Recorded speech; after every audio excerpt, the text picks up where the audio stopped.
Hello વિદ્યાર્થી મિત્રો, good morning. આજે આપણે એવા પાઠની ચર્ચા કરવા જઈ રહ્યા છીએ કે જેના વગર આ દુનિયા આજે અધૂરી બની ગઈ છે, જેના વગર યુવા જૂથ બેબાકડું બની ગયું છે. તમે સમજી જ ગયા હશો કે હું કયા ટોપિકની ચર્ચા કરવા જઈ રહ્યું છું. હજી થોડી વધારે હિન્ટ આપી દઉં કે પહેલાંના સમયમાં લોકો બધા જ કામ જાતે કરતા હતા, જ્યારે આજે વૈજ્ઞાનિકોની શોધને પરિણામે આ કામ યંત્રો દ્વારા સરળ બની ગયું છે. લોકોને હવે વધારે મહેનત કરવાની જરૂરિયાત પડતી નથી. પહેલાંના સમયમાં રાત્રિમાં અંધકાર રહેતો હતો, જ્યારે અત્યારે રાત્રિના પણ અજવાળું રહે છે. તો આ શું છે જેના પરિણામે આજે દુનિયા અંધકારમયમાંથી અજવાળા તરફ જઈ રહી છે? હજી થોડી વધારે હિન્ટ આપી દો. આ શોધનો ફાળો જાય છે બેન્જામિન ફ્રેન્કલિન નામના સાયન્ટિસ્ટ વૈજ્ઞાનિકને, જેણે 1759માં આ વસ્તુને દુનિયાની સમક્ષ રજૂ કરી. આજે મોબાઈલ વગર, ઇન્ટરનેટ વગર લોકોનું સમય પસાર નથી થઈ રહ્યો.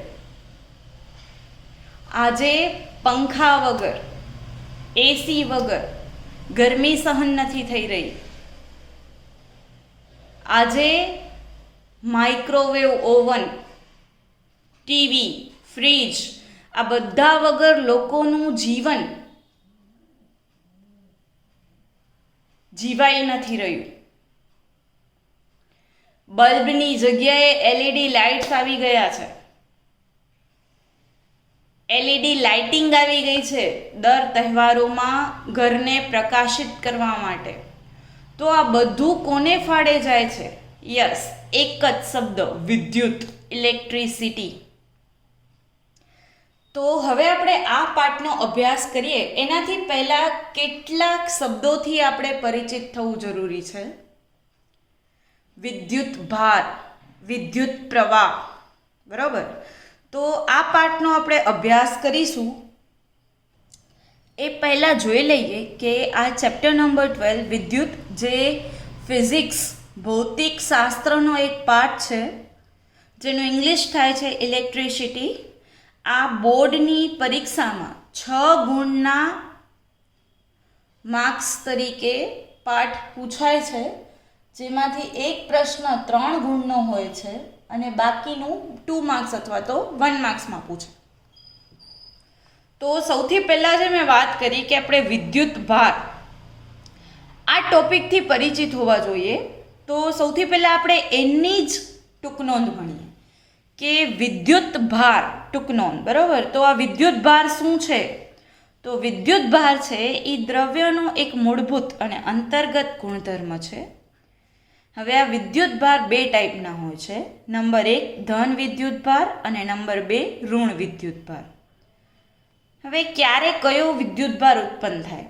તો આપણે પ્રાઇમરીની અંદર આવા કેટલાક પ્રયોગો જોઈ ગયા છીએ કે સિલ્કના કપડા સાથે કાચનો સળિયો ઘસીએ તો જે કાચનો સળિયો છે એ ધન વિદ્યુત ભારિત બને છે. પછી ઊનના કપડા સાથે આપણે પ્લાસ્ટિકનો સળિયો ઘસીએ તો જે પ્લાસ્ટિકનો સળિયો છે એ ઋણ વિદ્યુત ભારિત બને છે. હવે કોણ ધન વિદ્યુત ભાર ધરાવે અને કોણ ઋણ વિદ્યુત ભાર ધરાવે? તો પ્રોટોન છે એ ધન વિદ્યુત ભાર ધરાવે છે અને ઇલેક્ટ્રોન છે એ ઋણ વિદ્યુત ભાર ધરાવે છે.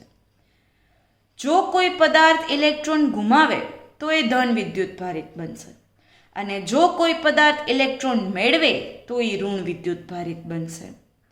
ક્યારે એકબીજાને આકર્ષે છે અને ક્યારે એકબીજાને અપાકર્ષે છે? તો જે વિજાતીય વિદ્યુત ભાર છે, ઓપોઝિટ, એ વિદ્યુત ભારો એકબીજાને આકર્ષે છે, જ્યારે સજાતીય સેમ વિદ્યુત ભાર હશે એ એકબીજાને અપાકર્ષે છે. હવે આ વિદ્યુત ભારના એસઆઈ એકમની વાત કરીએ તો એનો એસઆઈ એકમ છે કુલમ, જેની સંજ્ઞા છે સી. ઇલેક્ટ્રોન છે, બરાબર, એ 1.6 × 10⁻⁹ કુલમ આની વેલ્યુ છે. એટલો ઋણ વિદ્યુતભાર ધરાવે છે, જ્યારે પ્રોટોન છે એ આટલો જ વિદ્યુતભાર ધરાવશે, પણ કેવો? ધન વિદ્યુતભાર. તો આ રીતે આપણે ફર્સ્ટ ક્વેશ્ચન અહીંયા કમ્પ્લીટ કર્યું કે વિદ્યુતભાર એટલે શું, બરાબર. હવે આપણે સેકન્ડ ક્વેશ્ચન જોઈએ, જે છે મુક્ત ઇલેક્ટ્રોન એટલે શું, એના સંદર્ભમાં સુવાહક અને અવાહક પદાર્થો સમજાવો. તો પહેલાં તો પરમાણુ છે. હવે પરમાણુની અંદર વચ્ચે કેન્દ્રમાં ન્યુક્લિયસ આવેલું છે. આ ન્યુક્લિયસમાં પ્રોટોન રહેલા છે, બરાબર. હવે પ્રોટોન ધન વિદ્યુતભાર ધરાવે, જ્યારે ઇલેક્ટ્રોન ઋણ ધરાવે. તો ઇલેક્ટ્રોન છે એની આજુબાજુની કક્ષામાં પરિભ્રમણ કરે છે.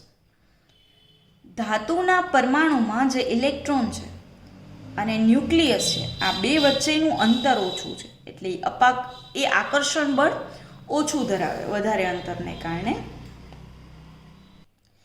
હવે આપણે જોઈએ કે આ જે વિદ્યુત પ્રવાહ છે એ કોના પર આધારિત છે? તો એ મુક્ત ઇલેક્ટ્રોન પર આધારિત છે. સુવાહક પદાર્થો કોને કહેવાય? તો જે પદાર્થોમાં ખૂબ મોટી સંખ્યામાં મુક્ત ઇલેક્ટ્રોન હોય તે પદાર્થો છે એ વિદ્યુત પ્રવાહનું વહન ખૂબ સરળતાથી કરી શકે, તો એને કહેવામાં આવશે સુવાહક પદાર્થો. કયા કયા પદાર્થો સુવાહક છે? તો તાંબુ, ચાંદી, એલ્યુમિનિયમ વગેરે સુવાહક પદાર્થો છે. અવાહક પદાર્થો કોને કહેવાય?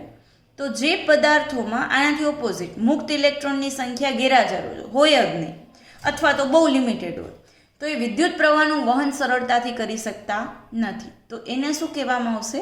અવાહક પદાર્થો. જેમ કે એક્ઝામ્પલ શું છે એના? રબર, કાચ, પ્લાસ્ટિક, ચામડું વગેરે. હવે સુવાહક અને અવાહકનો તફાવત પૂછે તો પણ આ 2 પોઈન્ટ એના તરીકે લખી શકાય છે, તો એ તફાવત સ્વરૂપે પણ સરળતાથી સમજી શકાશે.